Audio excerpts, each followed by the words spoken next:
2019, la transformation numérique à l'heure de la responsabilité. En 2019, première année de notre plan sur 3 ans, nous nous sommes donné 3 missions essentielles.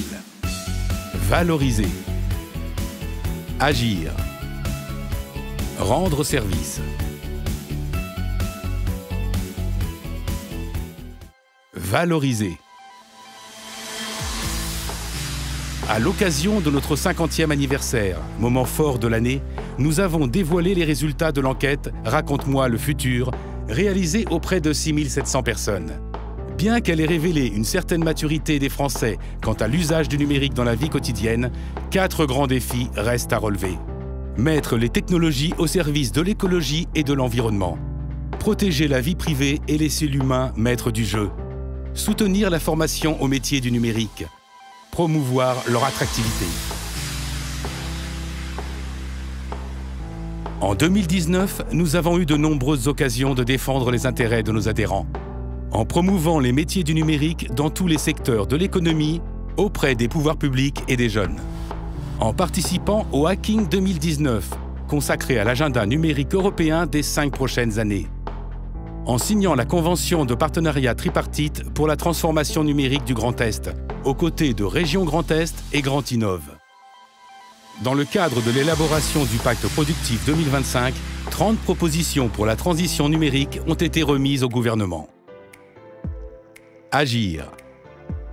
Les négociations sur la formation auxquelles nous avons participé ont abouti à la signature d'accords de branche. En décembre 2018, avec l'opérateur de compétences Atlas. Fin 2019, pour la formation professionnelle.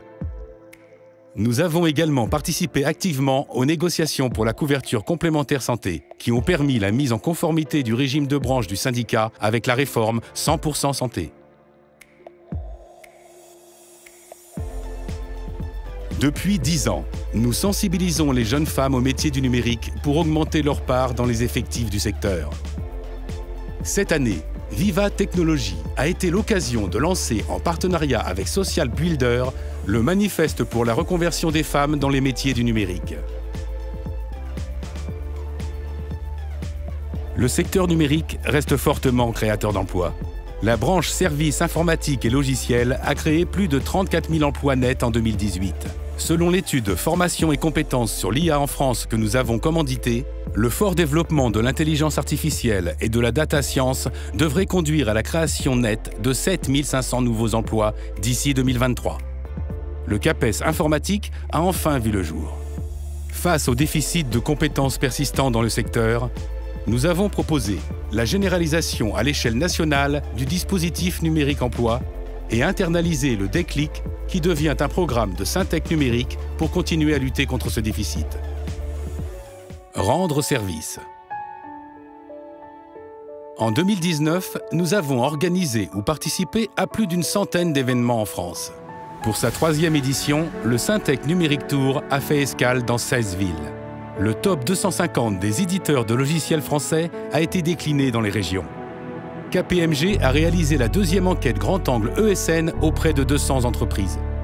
Les résultats présentés en septembre ont confirmé que les entreprises sont pleinement engagées dans leur croissance organique et par acquisition sur le marché national et international.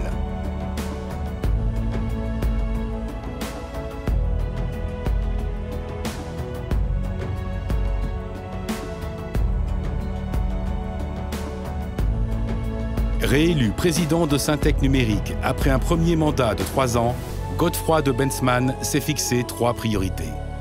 La formation et reconversion professionnelle, l'inclusion des territoires, le numérique et l'environnement.